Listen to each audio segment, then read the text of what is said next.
जहां तक महिलाओं तस्वीर आ गई है, क्योंकि ये तस्वीर दिखा दें, शुभेंदु अधिकारी अपने घर से निकल चुके हैं और अब वो शपथ ग्रहण समारोह स्थल पर पहुंच रहे हैं। अब से थोड़ी देर में आप फिर तस्वीरें वहां की देखेंगे और ये आयोजन कितना भव्य होने जा रहा है, ये कितना महत्वपूर्ण दिन है शुभेंदु अधिकारी के लिए भी। आप सोचिए जरा, जिस तरीके से टीएमसी में रहते हुए वो पॉलिटिक्स करते रहे, ममता बनर्जी के बाद जो पहला नंबर था वो शुभेंदु अधिकारी का ही था, लेकिन जैसे अभिषेक बनर्जी का कद बढ़ता चला गया, शुभेंदु अधिकारी ने भी अपनी पॉलिटिक्स की राह बदली और यहां पर अमित शाह और प्रधानमंत्री नरेंद्र मोदी की राजनीतिक दूरदर्शिता को देखिए। उन्होंने इस बात को समझा और पकड़ा। शुभेंदु अधिकारी का वेलकम हुआ और फिर शुभेंदु अधिकारी ने भी अपने आप को साबित करके दिखाया, चाहे वो 2021 का विधानसभा चुनाव हो, फिर 2026 की ये 207 की प्रचंड जीत हो।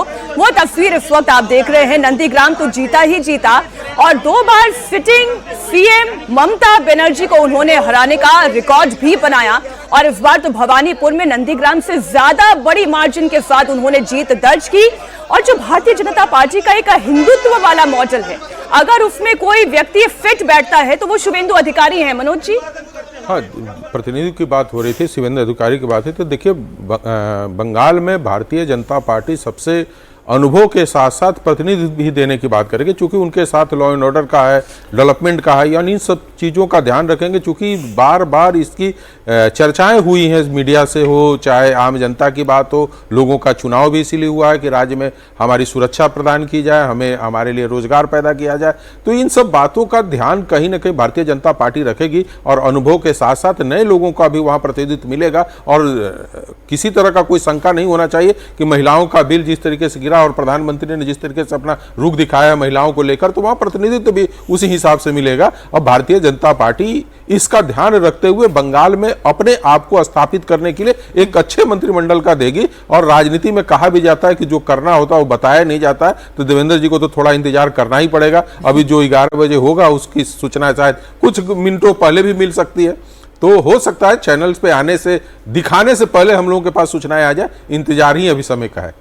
अब देखिए, इंतजार तो करना पड़ेगा, बस कुछ ही देर का इंतजार है। शुभेंदु अधिकारी अपने घर से निकल चुके हैं, परेड ग्राउंड में पहुंचेंगे और एक एक करके जो वीवीआईपी मेहमान हैं उनके पहुंचने का सिलसिला भी पश्चिम बंगाल में शुरू हो गया है। लेकिन जितने संभावित नामों पर हम चर्चा कर रहे हैं उनकी तो चर्चा लगातार करते रहेंगे, लेकिन शुभेंदु के चेहरे पर भरोसा भारतीय जनता पार्टी ने जो जताया, एक हिंदुत्व के फैक्टर ने जो काम किया और बड़े साफ गोई से और बड़ी स्ट्रेट लाइन पर जो शुभेंदु अधिकारी पूरे चुनाव में बोलते रहे कि जिसने हमारा साथ दिया हम उसके साथ रहेंगे, उस पर भी चर्चा कर लेना जरूरी है कि शुभेंदु अधिकारी ने वो कैसे करके दिखाया। 2007 का आंदोलन जब वो टीएमसी में थे, अजीत जी, वो भी मुझे याद है जब 2007 में उन्होंने नंदीग्राम में आंदोलन किया और एक बड़ा फैक्टर माना गया जिससे टीएमसी उभर कर आई और 2011 में लेफ्ट का शासन चला गया और टीएमसी की सरकार बनी। और वही मैजिक उन्होंने बीजेपी के लिए भी करके दिखाया। मेहनत लगातार करते रहे। 2016 में 3 सीटें जिस पार्टी ने हासिल की वो 21 में बढ़कर 77 हो गई और 26 में 207 की हो गई। तो ये काम उनका ग्राउंड पे जो कनेक्ट है वो जरूर दिखता है। बिल्कुल। और वो जो 2021 के चुनाव के पहले उनको बहुत कम समय मिला था, वो दिसंबर 2020 में भारतीय जनता पार्टी में शामिल ही हुए थे, लेकिन उस समय भी जो माहौल बना भारतीय जनता पार्टी का उसमें उनका एक बड़ा योगदान था। और जिस मेदिनीपुर इलाके से वो आते हैं, मिदनापुर कहिए मेदिनीपुर कहिए, उस इलाके में उन्होंने ये नंदीग्राम का आंदोलन भी उसी इलाके में हुआ। ममता बनर्जी के लिए उन्होंने तमाम मोबिलाइज करना, लोगों को, आंदोलन को एक बड़े उस हाइट पर ले जाना, वो सब उन्होंने किया था। अभी जिस बात की हम लोग बात कर रहे थे, ग्राउंड कनेक्ट है उनका और बंगाल के पूरे इलाके में उत्तर से दक्षिण, पूरब से पश्चिम उनकी पहचान है। उनकी एक हिंदुत्व वाली पहचान ममता बनर्जी के साथ रहते हुए भी रही है। ऐसा नहीं है कि ममता बनर्जी के साथ रहते हुए ये आरोप उन पर लगे कि वो मुस्लिम तुष्टीकरण की राजनीति में शामिल है, ये कभी नहीं हुआ। सर, क्या उसके पीछे कारण ये है कि शुरुआत उनकी आरएसएस से हुई?